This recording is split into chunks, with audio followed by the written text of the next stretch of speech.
Ya, selamat bertemu dengan saya, salah satu calon guru penggerak angkatan ke-9. Saya bernama Rizal Martinus Sinaga, asal Kabupaten Dere, Sumatera Utara. Jadi dalam kesempatan ini kita akan membahas strategi dalam mewujudkan salah satu pemikiran Ki Hajar Dewantara yang mengatakan bahwa pendidikan itu berpihak pada anak. Tugas ini tentunya terselesaikan berkat fasilitator kita Andi Prasetyo yang setia dan sabar dalam membimbing. Baik, dalam kesempatan ini kita akan tampilkan beberapa gagasan menurut pemikiran KHD. Tapi yang salah satunya dalam konteks ini kita bahas fokus pada pemikiran yang mengatakan bahwa pendidikan berpihak pada anak atau pendidikan berpihak pada murid, di mana beberapa karakteristik dalam metode pembelajaran yang berpihak pada anak, yaitu yang pertama adalah manusia merdeka. Yang kedua adalah mengembangkan bakat dan minat siswa. Dan yang terakhir adalah kodrat anak.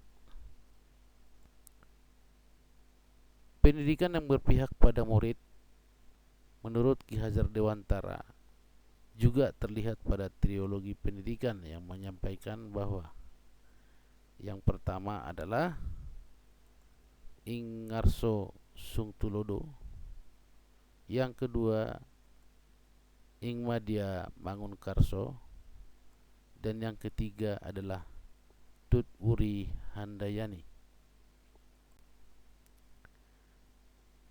Kemudian kita akan mendemonstrasikan hasil penerapan ide-ide atau gagasan terkait pemikiran Ki Hajar Dewantara secara kontekstual, yang maksudnya yang terjadi di sekolah tempat saya mengajar.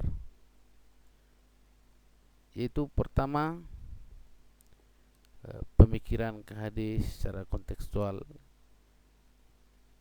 di mana berdasarkan karakteristiknya yang pertama adalah manusia merdeka. Tujuan utama dari pendidikan adalah agar anak selamat dan bahagia, baik sebagai individu maupun sebagai sosial. Menurut pemikiran Ki Hajar Dewantara,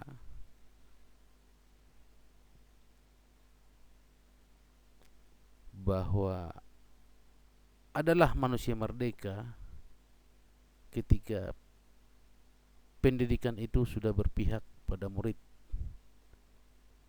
agar anak selamat dan bahagia, baik sebagai manusia maupun sebagai anggota masyarakat. Dalam proses pembelajaran di kelas, anak harus belajar secara bebas tanpa ada suatu tekanan, baik itu dari guru maupun teman belajar mereka. Mereka tak pernah ragu dalam menjalankan tugasnya sebagai siswa dan menjalankan haknya dan kewajibannya sebagai murid.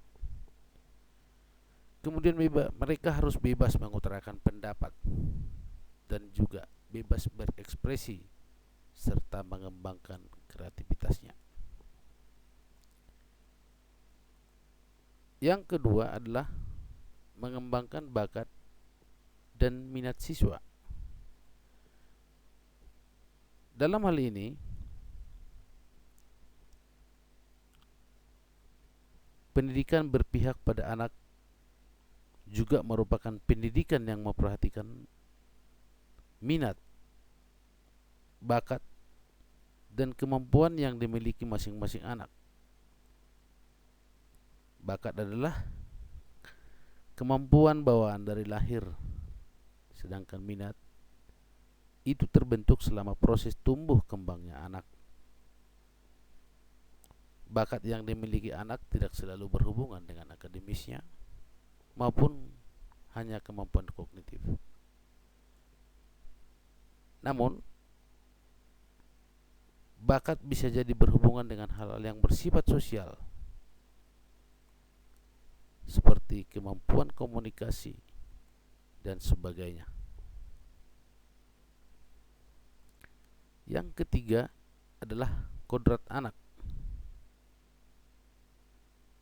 Pendidikan yang berpihak pada murid merupakan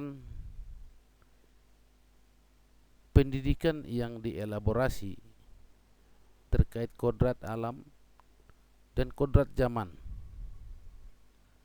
Dalam hal ini, Ki Hajar Dewantara mengingatkan bahwa pendidikan anak sejatinya menuntun anak supaya dapat mencapai kodratnya sesuai alam dan zamannya.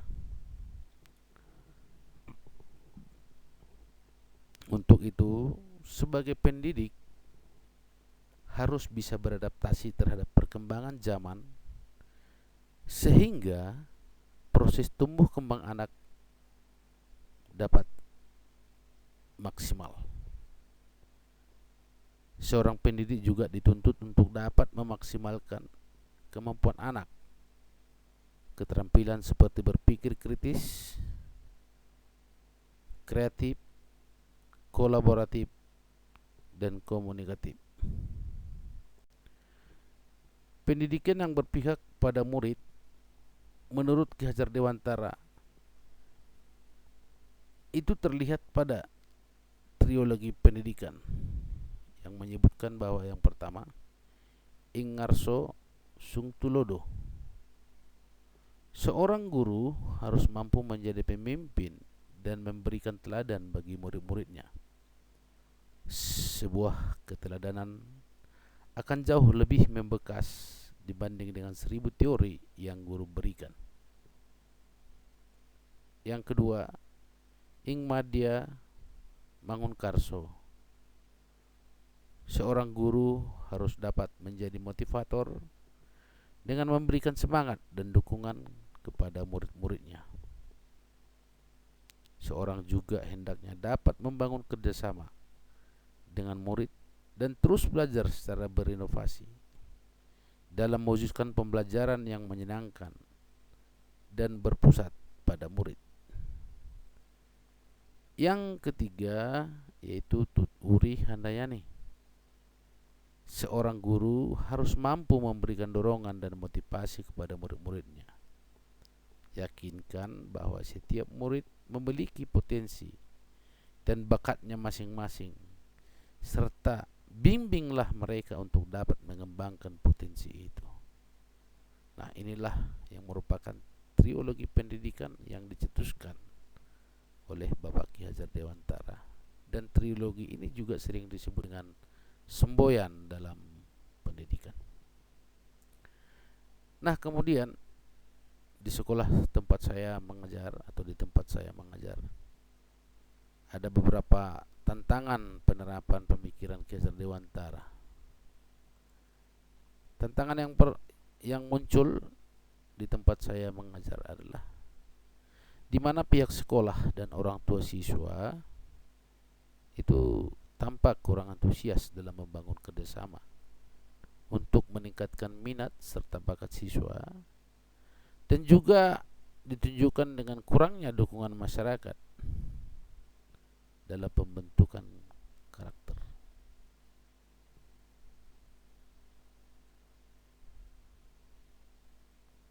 Kemudian setelah itu, berdasarkan tantangan ini, melalui diskusi juga, maka muncullah solusi untuk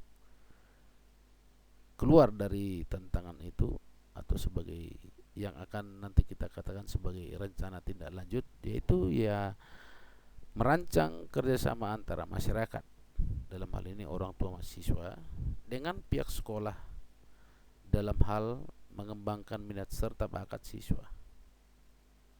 Kemudian bekerja sama dengan warga sekitar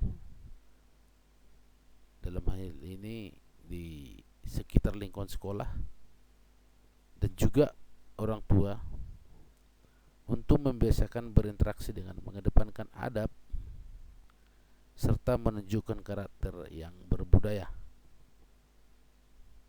Jadi dengan itu maka tampaklah bahwa siswa itu adalah siswa yang merasa atau memiliki kemerdekaannya dan memiliki karakter yang berbudaya. Kemudian dengan dukungan masyarakat, maka tujuan pendidikan tadi yang dicetuskan oleh Bapak Ki Hajar Dewantara akan tampak nyata di tengah-tengah masyarakat. Baik, demikianlah pertemuan kali ini. Sampai jumpa di kesempatan yang berikutnya. Semoga Tuhan memberkati. Salam guru penggerak. Terima kasih.